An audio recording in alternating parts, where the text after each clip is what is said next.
La Chine, le danger qu'elle nous pose pour nous, Français, Européens, etc. Et en fait, elle nous attaque de l'intérieur par contamination de son modèle politique qui est totalitaire. On l'a vu, c'était toute la crise sanitaire, ça a été tous les pays mondiaux, des grandes démocraties qui se sont mis à reprendre des mesures chinoises. Et ça a été même très récemment un événement qui est un peu passé sous les radars, c'est que la ville de Bologne a mis en place un système expérimental et certes très édulcoré, mais tout simplement de crédit social.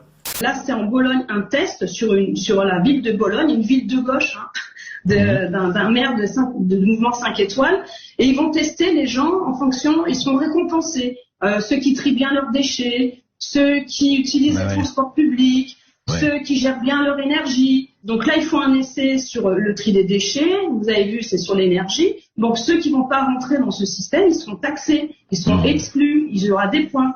Un système donc dit à la chinoise. Ça va être appliqué à Bologne cet été, ce Smart Wallet là. Oui. Smart Citizen Wallet, voilà, donc c'est une décision du maire, et donc ils font le test sur cette ville de Bologne à partir de cet été. Donc voir un petit peu si les gens vont accepter de rentrer dans ce système. Donc à suivre.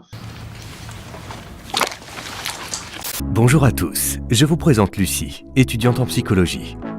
Et moi, son Digital ID Wallet, émis par le gouvernement pour offrir une large gamme de services d'identité. À cet instant précis, je rappelle à Lucie le rendez-vous qu'elle doit prendre pour sa vaccination. Les amis de Lucie l'attendent à l'intérieur du bar.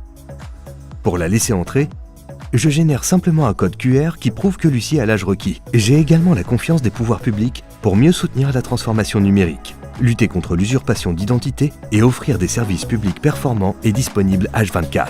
C'est de la merde!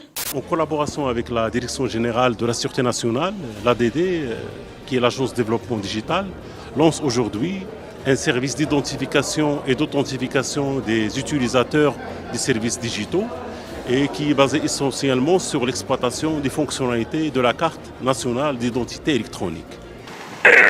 Je souhaite revenir sur un sujet essentiel. Ce sujet, c'est celui de l'identité numérique européen et son avatar souhaité par la Commission européenne, le fameux portefeuille européen d'identité numérique. Plus ce projet de décennie numérique pour l'horizon 2030 avance, et plus les craintes se font jour. D'autant plus qu'à la faveur de l'instauration du pass sanitaire européen, qui malheureusement va être reconduit jusqu'en juin 2023, sous prétexte de lutte contre la pandémie, on nous fait petit à petit rentrer de force dans un système de contrôle, de traçage, de limite, voire d'exclusion, pourtant contraire au principe de la liberté de circulation. Je visitais récemment avec des collègues eurodéputés des professionnels du secteur de la technologie biométrique.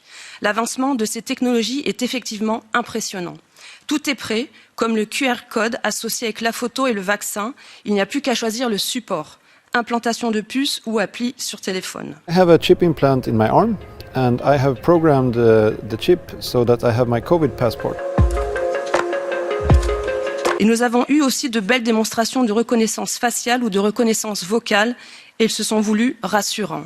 Mais on peut légitimement trouver cela effrayant quand ces technologies tombent dans les mains de gouvernements ou d'institutions mal intentionnées. D'accord, oui.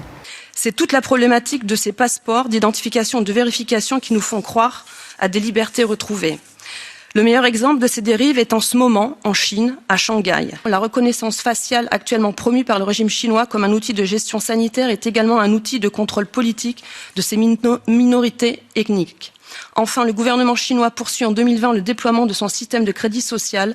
Les individus aux notes trop basses peuvent subir des restrictions quant aux possibilités de postuler à certains emplois, d'inscrire leurs enfants dans certaines écoles, voire de prendre des transports en commun. Condamné par un tribunal pour diffamation, c'est pour cela, selon lui, que son nom s'est retrouvé sur la liste noire, du jour au lendemain. Il l'a découvert en allant chercher un billet de train et compris qu'on ne le laisserait plus voyager. Voilà, ça me dit que je suis toujours sur la liste noire.